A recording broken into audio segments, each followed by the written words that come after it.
Hi everyone, hope you're doing well. Yeah, so I'm just about to start work. I got lots of rosemary all on my face and also in my hair. So thing is, yeah, because of my health, my hair started to be different and shredding, and it was scary. But now I've kind of fixed it with lots of things, and now it's like when I've washed everything out, it's super bushy now, which is really cool. And that's what you get for engaging with your health head on and explicitly. And um that's why I worry about people that don't talk about their health or engage with their health, especially men, because men are kind of told that it affects their viscerality. I don't know, their like potency as men, which it doesn't. It's like a part of nature. We're all going to get super ill, sorry, in life. Um, and yeah, it's just about like trying to reduce that and reduce the suffering and reduce the issues, and the pain and so on to get there. So yeah, I don't know why I'm going on this tangent. Yeah, so today I wanted to talk about my upbringing because hopefully it's interesting and can teach people some things. Definitely taught me some things. But yeah, I feel like I talk about difficult things quite a lot, and people like maybe some people may be like, "Why isn't Nadia always talking about super dark stuff?" But it's like, do I get a kick out of it? I think that I get healing from it. So if that's what that means, then yes. I I think about this stuff a lot. I get like flashbacks. I get like a lot of mental health problems from this stuff. So I'm already living it. And so like I feel like I may as well talk about it. Do you see what I mean? Like it's just a part of my life. And like there is a lot of teachings from difficult experiences as well. Yeah. So I'm gonna give you as much as I can remember, which is not like I can't actually remember quite a lot. But it's shaped who I am, and I'm pretty awesome. But I'm not saying that ABUSE is great and shapes people in great ways. No, I'm not saying that. I'm saying like, it's important, and I don't think we should just gloss over these kind of things. Obviously, like don't watch if you don't want to. If you are up for watching, then do. Content note like lots of difficult themes, and I'm not going to shy away from the truth. So, yeah. So, I was born, and like most people, I don't really remember that much, like being super, super small. Yeah, my first memory was my mum like shaking me like repeatedly and like screaming, "It's all your fault," like repeatedly at me. So, yeah, it was funny. There was this kind of funny. There was this therapist who was like, "Your first memory really defines your life," and I was like, "Damn," but also true as well. But I guess that's illustrative of like, even though I was like a child, I was probably like 4 at this point. Like I was used as like a scapegoat and like a garbage and like somewhere that people would put their like bad emotions if they needed somewhere to put them. So like because I'm a woman and femme and a girl, and also because I'm neurodiverse, like I was a target, and I also was one of the biggest targets in the family because of all that and my age. But I was lucky in that my parents didn't like BEAT us and like hit us, and my dad was beaten by his dad, so I think he like made a rule that it was not going to happen to us, which is amazing. I think obviously I'd be way more messed up. I don't know how to quantify all this stuff, but I am grateful that it's a bit of a low bar, really, but I'm grateful that that they didn't do that. And I feel for my dad a lot that happened to him. His dad used to beat him, I think, quite a lot, and his mum. And I guess that also illustrates like domestic violence and domestic abuse being familial and generational and like taught as well. So like he was taught that that was a part of being a man, and that was a part of like, yeah, showing his masculinity. Sorry.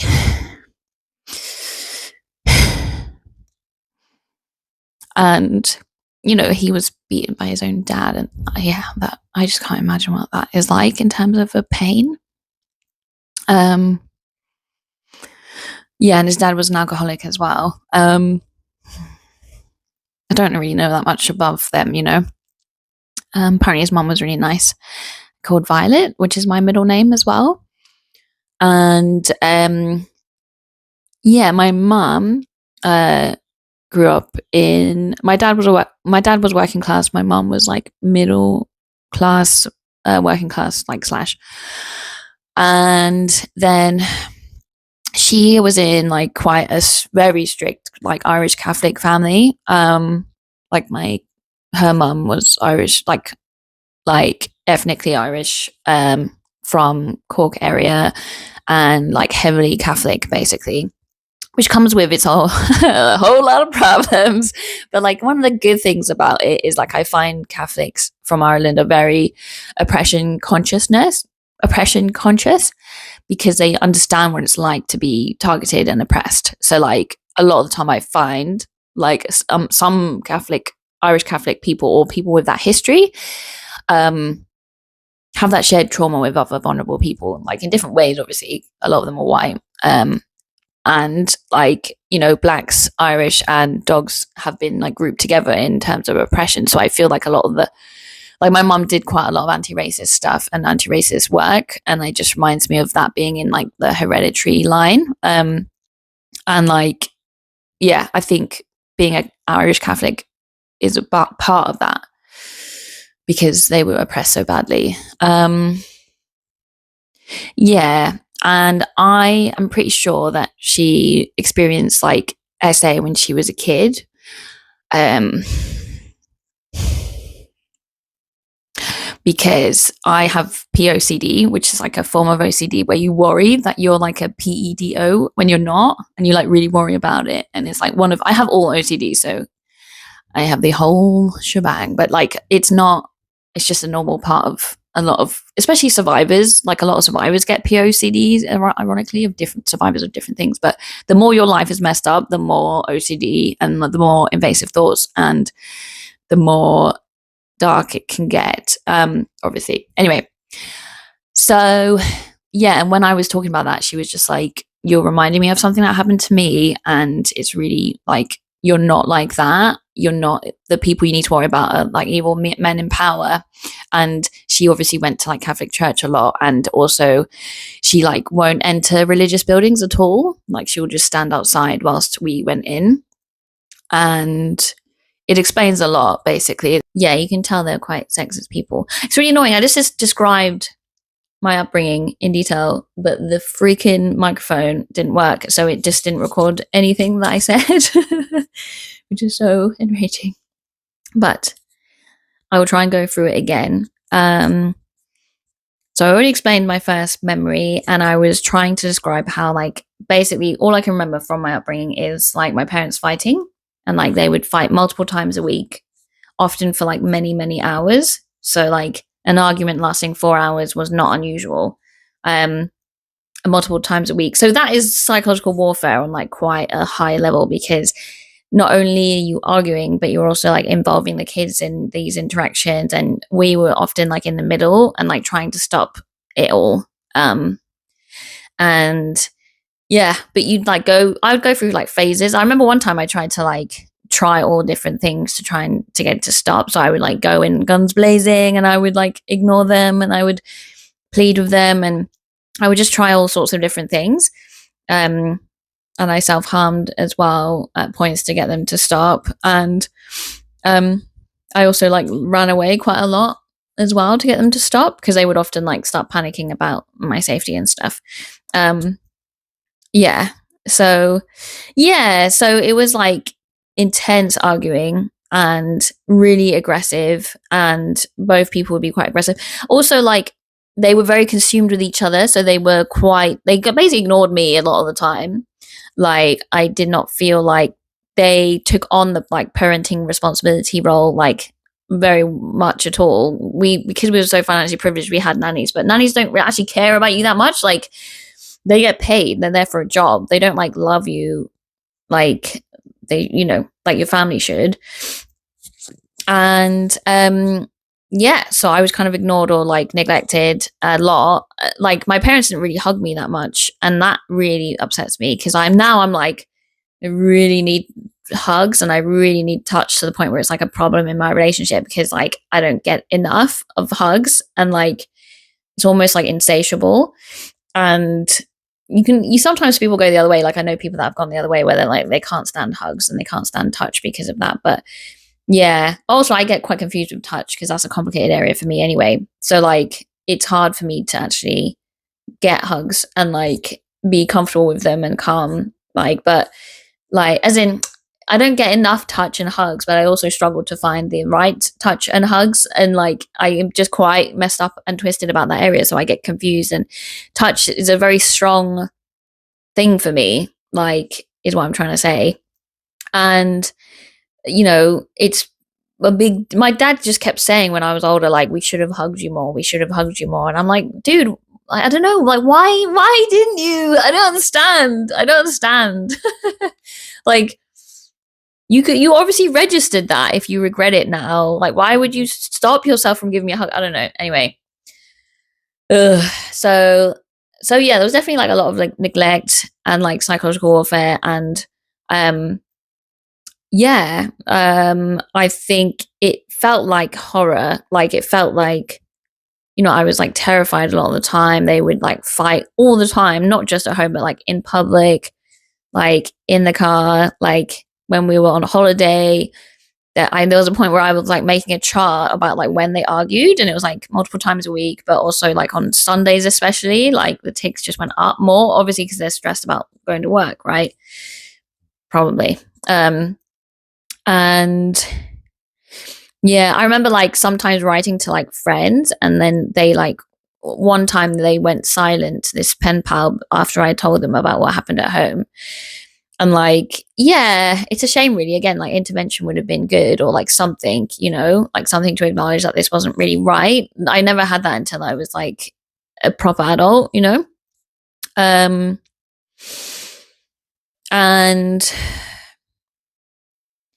yeah, I just wished we had a more relaxed, calm, fun time. And like it's so annoying because everyone's like, oh, when you were young, it was so lovely and wistful, and don't you have so many lovely memories of being a child? And I'm like, what are you talking about, dude? Like, I have no idea what you're talking about. Like, no, yeah, I can't remember like that much at all. That was anything that was pleasant. I don't remember much. Yeah. Anyway, so I got that when I was an adult more than anything. But I think what really got to me was like the length of arguing and the hours of arguing and like how much like psychological labor we were doing, because we, like I've said, I think before here, like we were like their counselors and their therapists, so like they would get us involved and they would tell us their side of the story, and we would have to like campaign for them and argue for them and all this stuff. Again, like, you should not get your kids involved in that stuff. Like, not, yes, we now know, but I mean, yeah, they should have known at the time, but whatever. Um, yeah, and like I've had therapy since I was like 9, so that's like 20 something years. And the reason why I started having therapy is because I came into school like with like just absolutely exhausted basically, and like falling asleep on my desk because my family was arguing all night.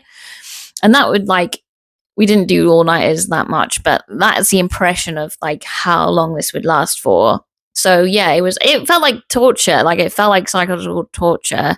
And I think that is like, people that have been through DA have to have similar brains to people that have been through warfare. And it's like, yes, it's super, super bad. you know, it's bad for you. Yeah. So I kind of cut myself a bit of a break. I have been a smoker in my life, and I have been like into drugs and into alcohol, but like I'm quite proud it wasn't worse. Like, I still have some kind of self-control and constraint, and like, yes, now, especially I'm getting older, it's getting much better, all that stuff. But I don't know, like, it could have been way worse basically. So yeah, I think I did pretty good considering everything. Yeah, so they would regularly like fight for like 4 6 hours multiple times a week. It would be like lots of screaming, lots of the time. My mum would threaten to commit the S word regularly, to the point where I didn't like take it seriously anymore. And my dad actually threatened to kill my mum at least once. And they were just, it was just scary. Like, it was just scary. And it's difficult, like, how you feel about these people as well. Like, it's very complicated how you feel about your parents, but also that your parents have put you through this, and like your parents that also don't really seem to understand what they've done, or like how that's impacted you, even though you've tried multiple times to explain it. And I think one of the most difficult things for me is like how I've been targeted for just being like saying the truth. And because I'm autistic, I can't really help that, right? So I feel like it is discrimination and prejudice because I'm autistic, and I have to talk about this stuff because I really struggle to lie and to keep things to myself. I'm one of those autistic people that sometimes we're really chatty and sometimes we're the opposite. But so I'm the chatty one. And like, yeah, like I can't really help that you treated me badly and I'm talking about it. Do you see what I mean? Like, yeah. So, that my dad would try and like chuck stuff at my mum. Like, we often heard like stuff smashing, and like once there was blood on the wall and I didn't really know like who that come from or why, and like that was never discussed. And like my dad would get physically violent with my mum, and like he often did it behind closed doors, and then I feel really bad for my mum who went through all of that. And like, yeah, but it's like weird because like she accepted it in a way. Like she was like, because she's of that generation, and they are, the patriarchy teaches women to be like, yeah, this is it. And she's often, I mean, loads of people love my partner for lots of reasons, but a lot of them love him because he's like a man, firstly, but secondly, because he's decent. But like, I'm just like, well, he's better than decent, but like, it's like, she just can't compute how crazy lucky I am because I have a partner that treats me well. And that's so sad. But it's like, it's also like a standard that they were used to. It's wild, man. Like, yeah. And he was used to, and he was like, this is what a man should be like. And obviously he was very stressed from work and took it out on my mum. And like, who was also like giving him money and giving him everything he wanted. And I don't know, it's just like such a stupid problem to have. That's what really upsets me as well, is like, it's over nothing. Like, if my dad had just been grateful that my mum earned more money than him and gave him the money, then none of this would have happened. And I would be much physically healthier and much less insane.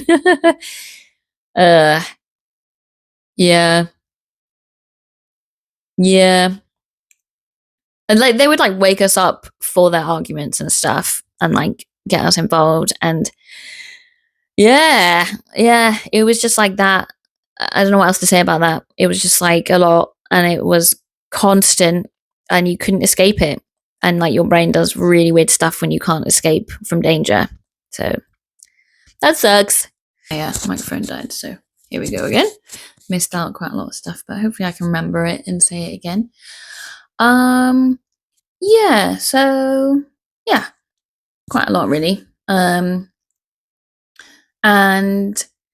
I basically worked out that they needed a divorce like ages and ages ago. So when I was like 12, maybe, I was like, I think I said to my mom, I was like, you guys really need to divorce. Because I could just tell. I was like, this is insane. Like, you guys hate each other, like, a lot of the time. My mum definitely loved my dad. I don't know if my dad loved my mum. Well, probably at some, probably. But my dad had lots of affairs that he told me about as well, which is his own kind of messed upness. But because they were so used to us being like the counselors and helping them, like one day I saw my dad crying, and I was like, what's wrong? And he was like, I'm in love with someone else who doesn't want me back. And I was like, okay.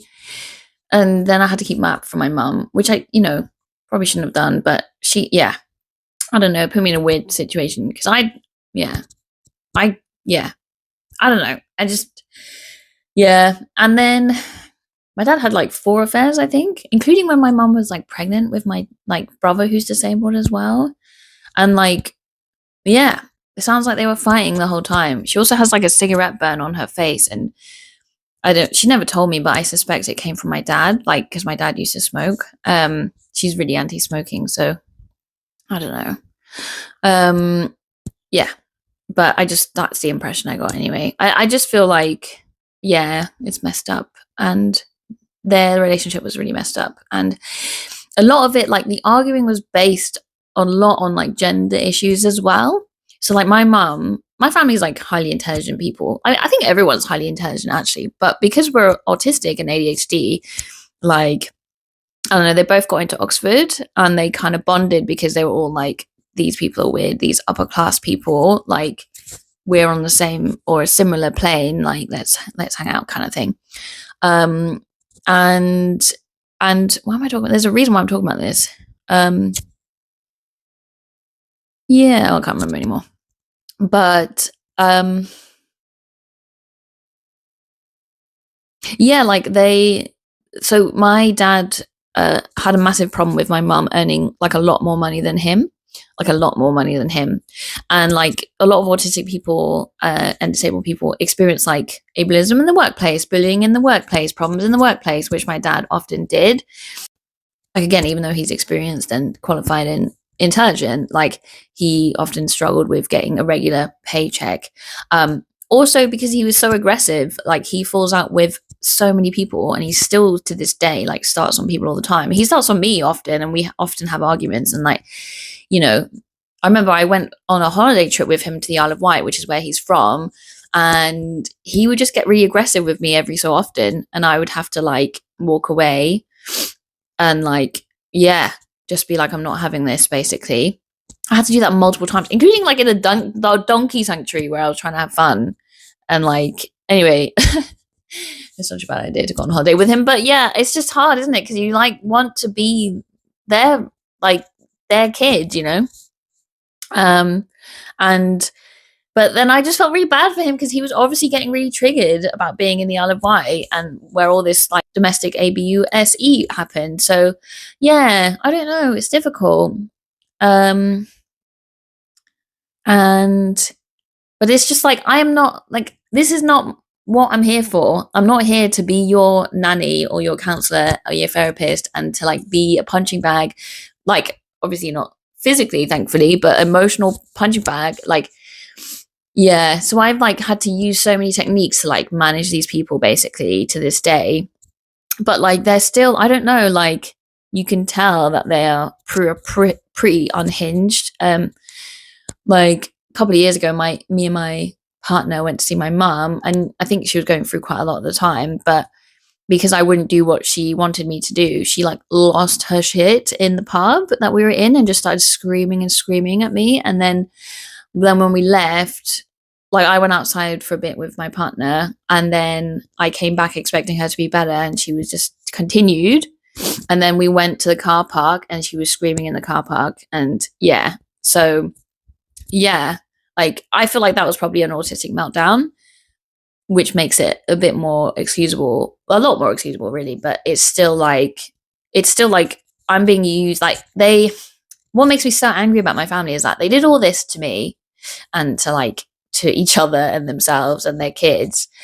And like then when I talk about it, because I've talked about it for a long time, initially to them, because I'd be like, I was like the counselor, so I was like one of the counselors. I was like, this needs to stop, and like this needs to change, and like we can't keep going on like this.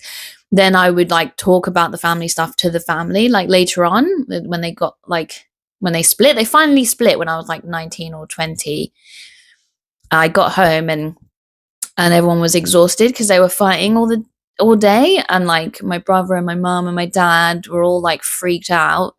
And I like started talking to them, and they were like, yeah, like dad tried to leave and we like physically blocked him, which it's awful, but I just don't think you should do that to someone either. Yeah, so like I talked to everyone, they were all like shell shocked basically, which happened a lot. But I was like, no, this can't carry on. And also like, great, my dad tried to leave, and the day has come. Yeah. And then I talked to my dad, and I was like, he explained blah blah blah, and I was like, well, what do you want to do? And he was like, I want to leave. And I was like, okay, well, when they're at work and my brother's away, then you should leave. And he did. He left me like £20 and like some flowers, which is quite sweet. Because we were all, that's not yet a big theme that I wanted to mention and remember was like they were arguing a lot because of money, and my mum earning more money than my dad, which is ridiculous, really, because like she would give him loads, like thousands of pounds every month. Like there's no need to be upset about that. Like, and she would work herself, to the ground, basically. Like she would work so hard. In fact, that's part of the reason why we were neglected so much, is because she was never there, because she was working so hard.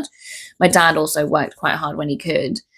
And yeah, big theme is like a lack of fun and like a lack of like, oh sorry, I really want my coffee.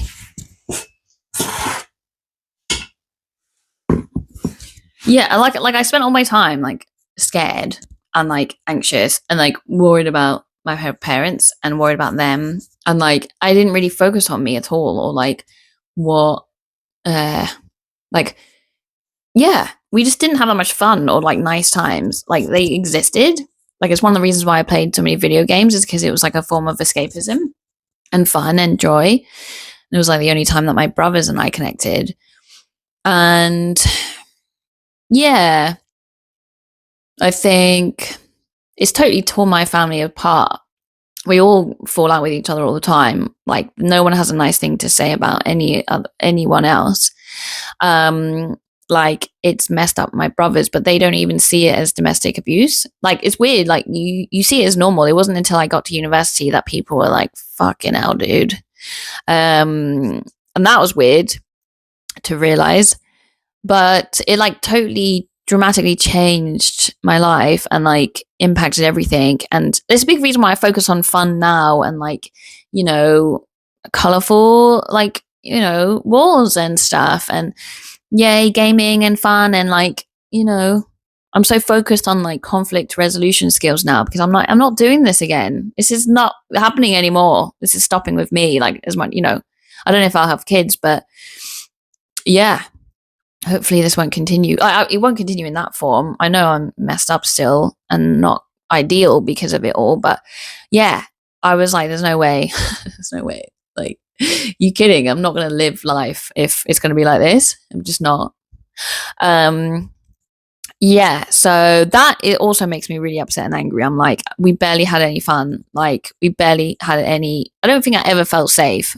And that is terrible for someone. It's terrible for their mind and their body, and it impacts my every moment to this day. Like it's so much labor for me to try and like be calm and not feel a threat.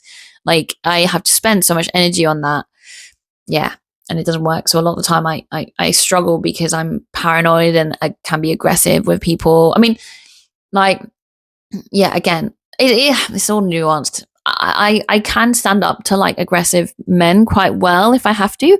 Like I do get a lot of those with my customers, and they get quite surprised, and it's because I'm used to it. Like I'm used to like fighting with men, basically. And yeah, you did feel like the man of the house sometimes when my dad left, and my brother actually left because he stayed in Belgium because he needed to focus on his studies, but really it was because of us arguing like so much that he basically lived with a friend for a year. And yeah, I just feel like my brothers, like they interpreted it in such different ways to me, and it's so interesting. And it's because they're men. Like they were taught that my mum is to blame, like, well, she is to blame, because she was also a abusive, and towards my dad as well. Like I don't think she hit him, but maybe she did. But like it was like psychological abuse to him, and like then it was like physical and psychological to her, and they just seem to be much less patriarchal than my dad, but like still patriarchal, and again like viewing me in a sexist, ableist way. And like my brother just recently attacked me because I was ill, like for example, like verbally, like recently. And are you like, why are you attacking vulnerability? Like why do you see that in such a negative way? Like it's, yeah, they're not people that you want to be close to because they don't treat you very well. Like he's not a nice person to me, and I'm just like, I'm not gonna waste my time with you, dude.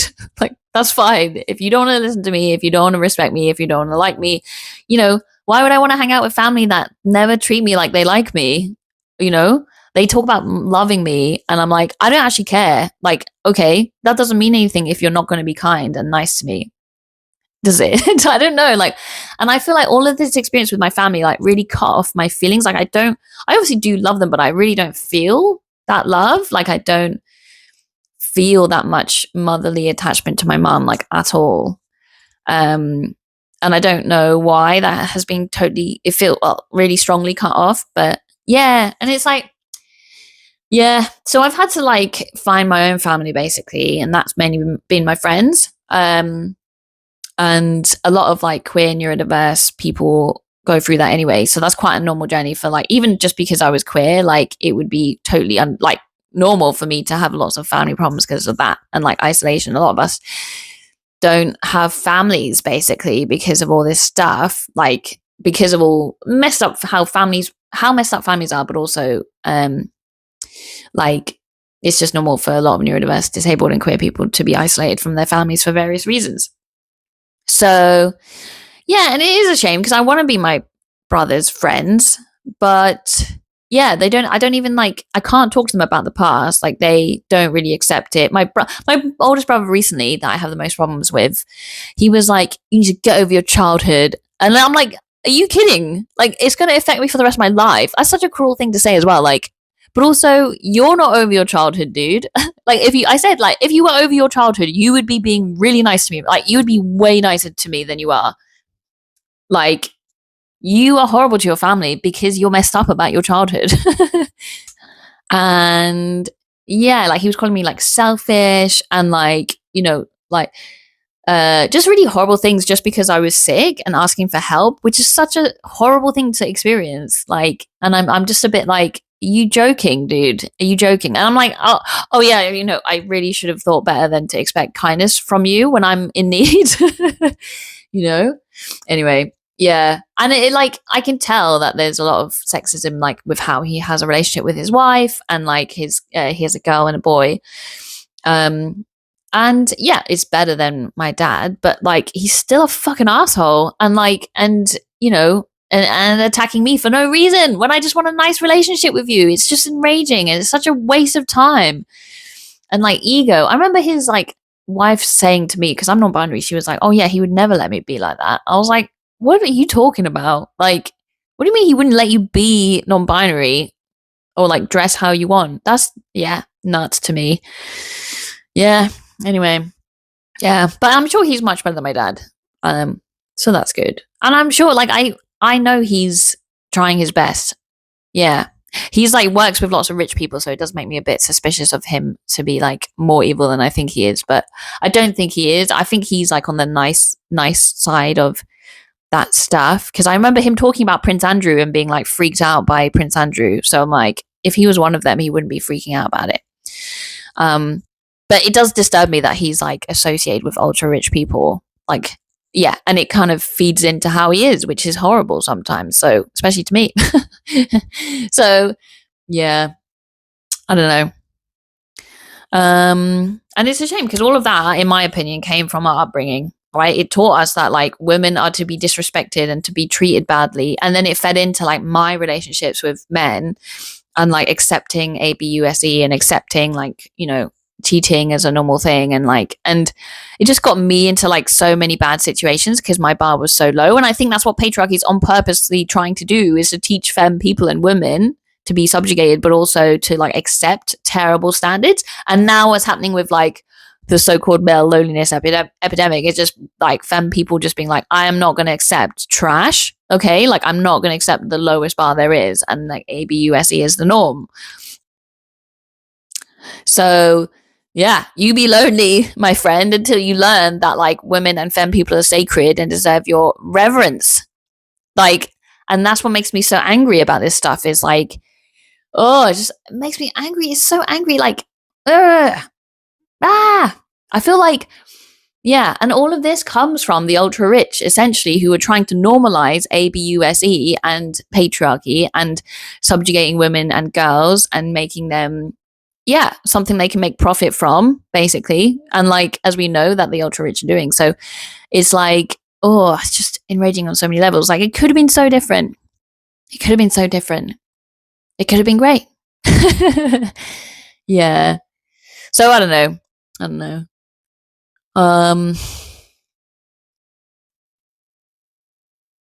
I just wished I didn't have to think about it for the rest of my life, you know?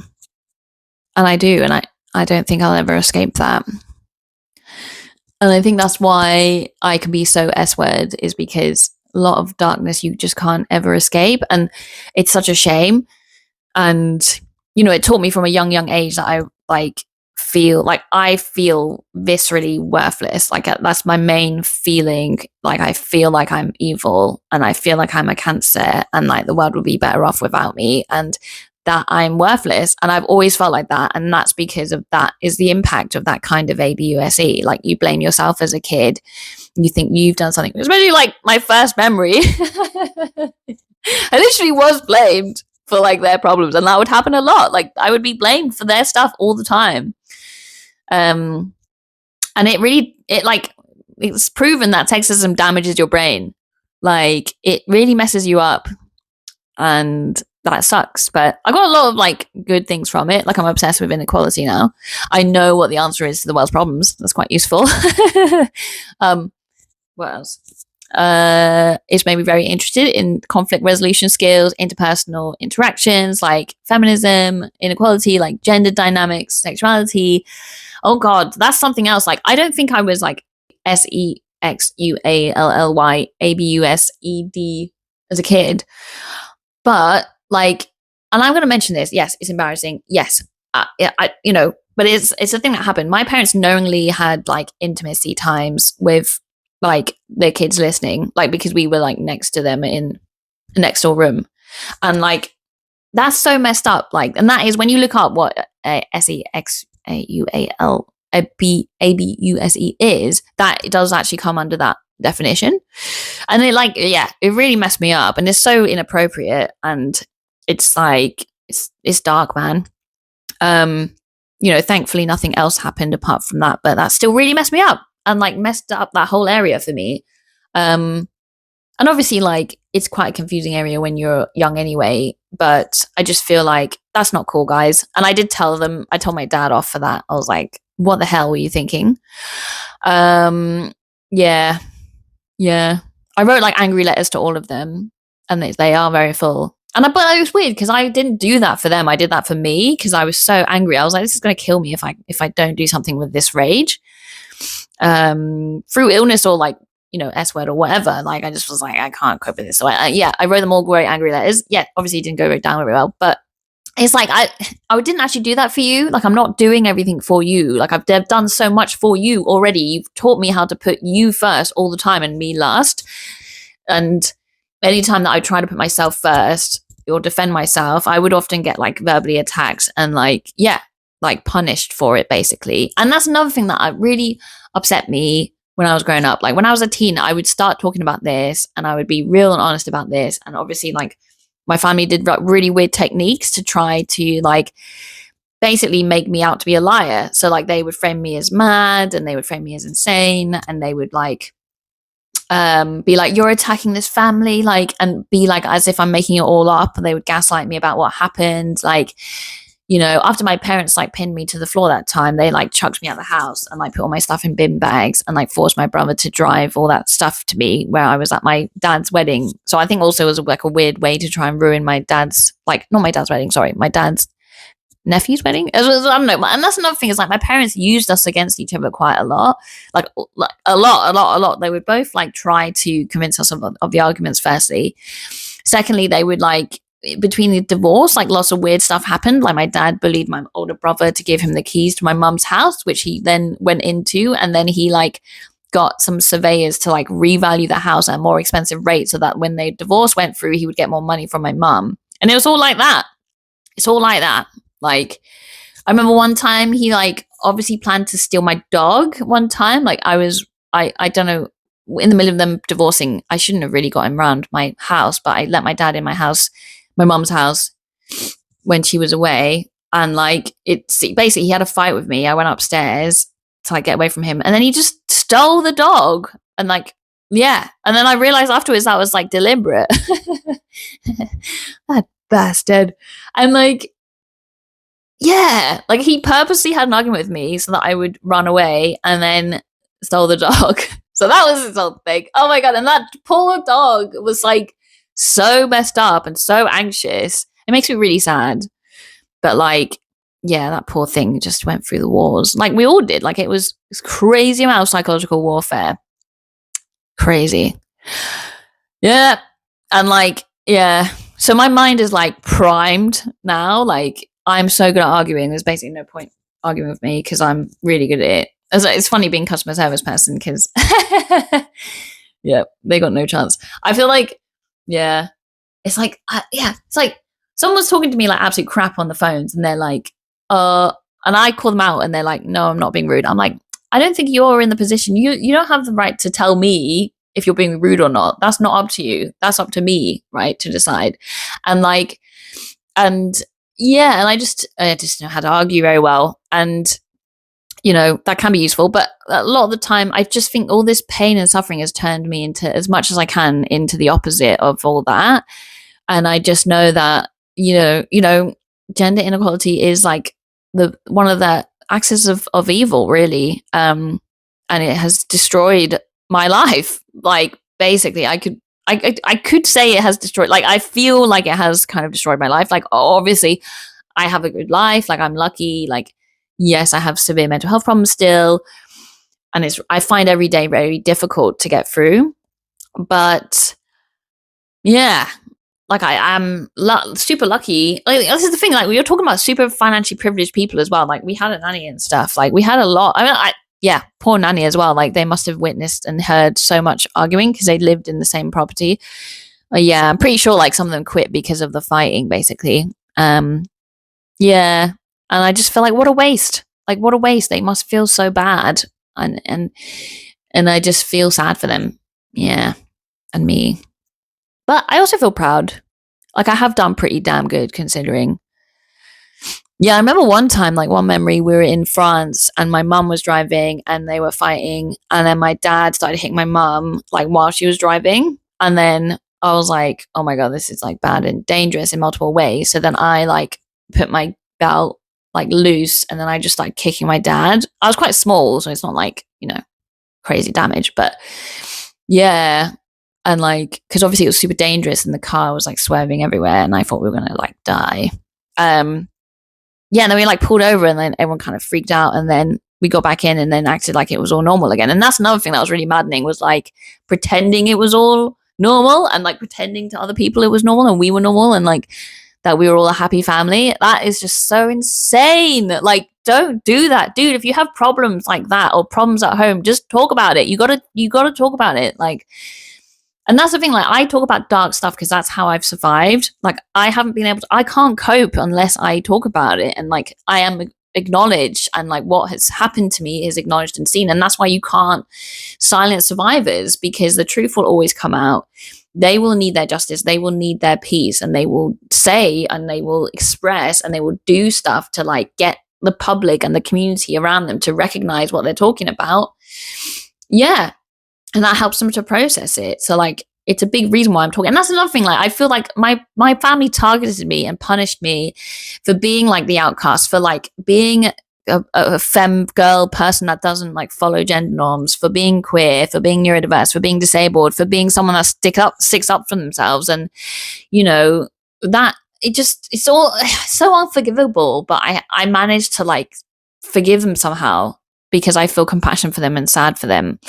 Like I remember one time, and again, this is just because I'm talking about that my upbringing with them and other people, they like had a massive problem with that. And I'm like, no, you did this to me. It's like recently, like when I last few times I saw my brother, he was like, well, apparently you're making videos and you're talking about this. And I'm like, okay, but if you want me to talk differently about you, then don't be a dick.